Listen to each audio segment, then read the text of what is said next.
Did you see the big three discussion? Okay, I know a lot of you are going to say this big three discussion was so stupid. I agree with you. And you know, I would only discuss something so stupid if I thought there was more fun stuff to talk about in regards to it. This all started with, and I'm not joking, Bridget has more impact in the FGC than Mortal Kombat as a whole. Now listen, we don't have to discuss how stupid that is because we all know that that's not true. However, then there was this Cloud tweet about it, and then it sparked like a whole bit of discourse and discussion, which is the big two in fighting games, or the big three, or the big whatever. What are the big cultural iconic things in fighting games? Mortal Kombat, the franchise, like all of MK, and then Street Fighter and Tekken. And then outside of particularly the US and like other places in the world, King of Fighters is tremendously huge. So many of the people who are top players, like professional fighting game players in other franchises now, you ask them what their first fighting games are and they're all just like, yeah, I play King of Fighters. But that's not counting a game that is very popular and has a huge cultural impact, Smash. They're not KBDing in the club, okay?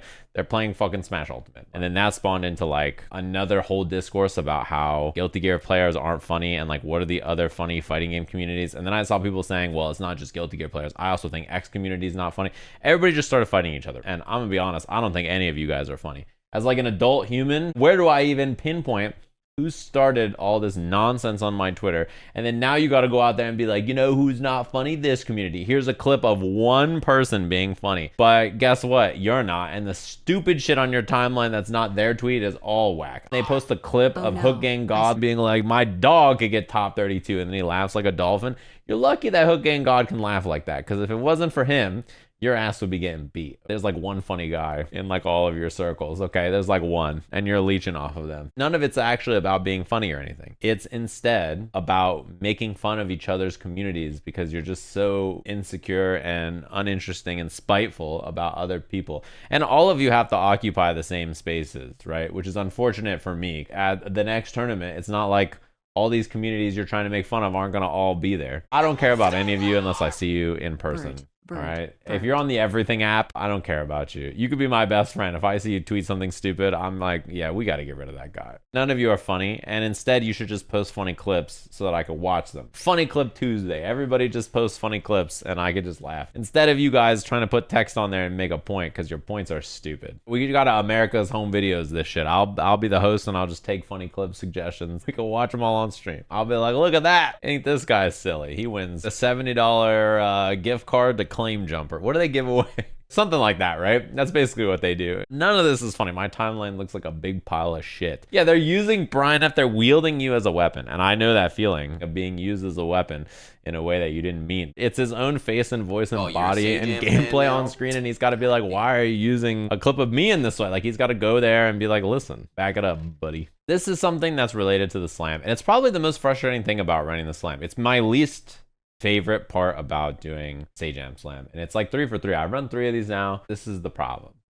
The Sajam event turned them into real fighting game players, all right? They're already rehashing old discourse. If you guys don't know, there was quite a lot of people who like would take clips from the slam, particularly clips when people were like frustrated or they were trying to learn the game or whatever, and they would just use the slam as an opportunity to degrade or otherwise like shoot down the fighting game genre. And this happens every time. It's not a new thing with the slam. They see like either a moment of frustration or honestly, most of them don't watch it. 99% of the time, it's great time. There's so many sick clips of people learning. There's so many awesome videos, people enjoying fighting games and learning fighting games and having a sick time. So few clips or examples of people even being sad. And then even the people being sad, honestly, like it's very normal stuff. Somebody loses and they're like, damn, I'm sad. All right, well, let me play again. But like every single slam, I have to read from people who don't know what the fuck they're talking about. Wow, look at how like fighting games are just so hard to learn. Look at this. This is somebody who just picked up a fighting game,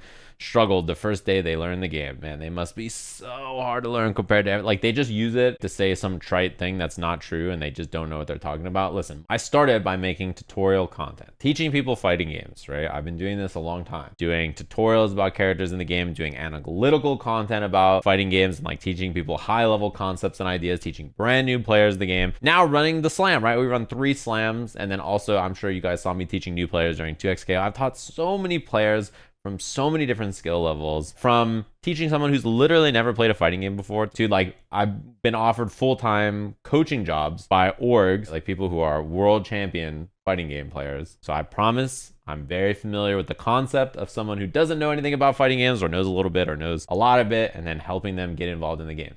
So reading these tiresome takes from people who are not involved in the slam, but use it as a way to bludgeon me with their moronic, just completely belligerent opinions about the difficulty of learning fighting games, when they A, either don't know how fighting games work in the first place, or B, don't know how other genres of games work in the first place, or C, didn't even watch the event and have no concept of what the learning experience was like for these players, is by far the most tiring part of doing this event.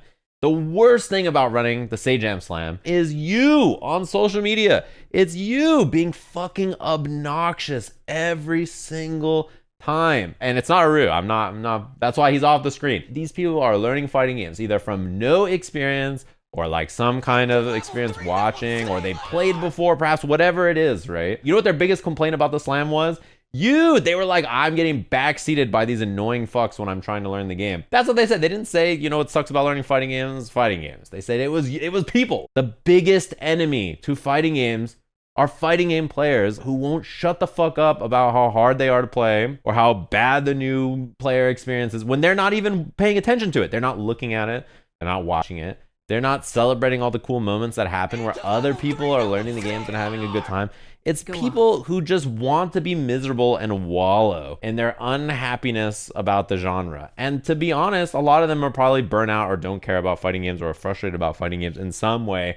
And they're reflecting that feeling upon new people trying to get into the genre. I like fighting games. I still like fighting games. I still enjoy playing and watching and teaching fighting games. And maybe you don't, and that's okay. But just get the fuck out the way or stop talking or stop typing and let new people enjoy them without you butting your fucking head in and sticking your nose in stuff. And I'm somebody who knows about sticking a nose somewhere. No one fucking asked you, okay? These new players are having fun learning fighting games, and then they read what you have to say, and then they're like, wait, am I not supposed to be having fun learning this, or am I learning this wrong? Or like, are all these people judging the way that I'm learning the game? Like, what am I doing wrong? It makes them self-conscious about their own learning experience where they're enjoying something. They don't know enough to know that the people typing this shit are stupid. They're just not worthy of being paid any attention to. It is so frustrating and annoying. It's by far the worst thing about running the event.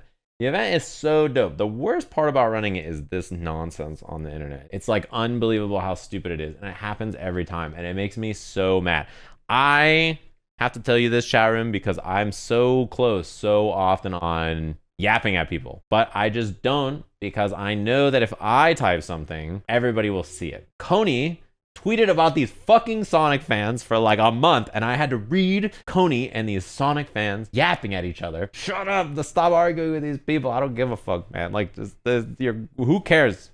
Don't look at them. I'm like 1 for 50 or something on social media. 1 out of every 50 times I see something completely ridiculous, I'm like, I should say something. And then when I do, I immediately regret it. I read like 7 responses, and I thought to myself, these are making me mad because they're so silly. I won't respond, because if I respond, then I have to respond more than once. And if I respond more than once, it's going to be a whole thing. And then I read so many things that were so not real life that I eventually like made 1 response, and then I had to make like 4 responses, and then people like were replying to it for like 5 days. That's the problem, right? It's like, if nobody says anything, that you could just type things on social media like clicking on people in FPS games or killing a tower and last hitting creeps is more intuitive than fighting game. Or even just like the feeling of learning other games has more fun moments when you're new compared to fighting games. Fighting games are so archaic and hard to understand. They don't have moments of fun and big wins when you first learn them. Somebody writing that is clearly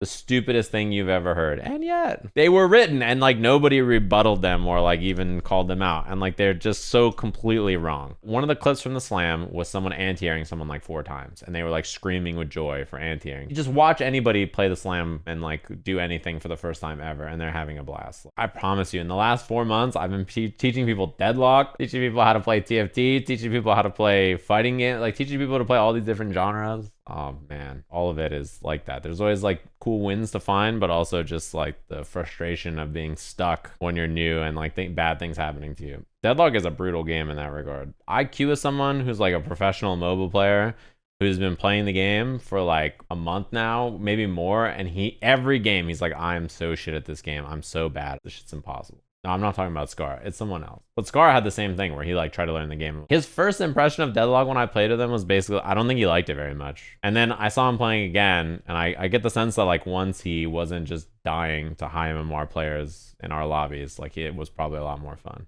The big thing is like, it doesn't matter how much your game tries to teach you. You can't prep someone to go play the game online against another human. There's like not enough prep in the world almost, right? And like the way most people play games is like they do the tutorial, maybe.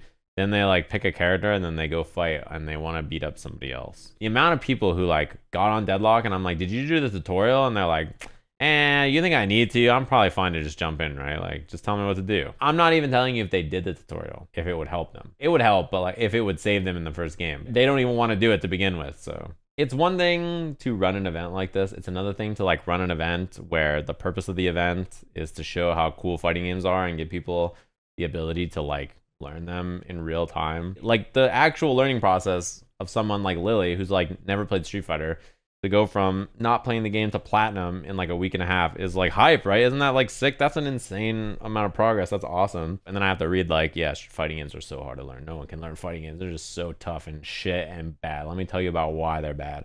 And then at the end, by the way, never played any other genre of game, only ever played fighting games. I'm like, oh my God.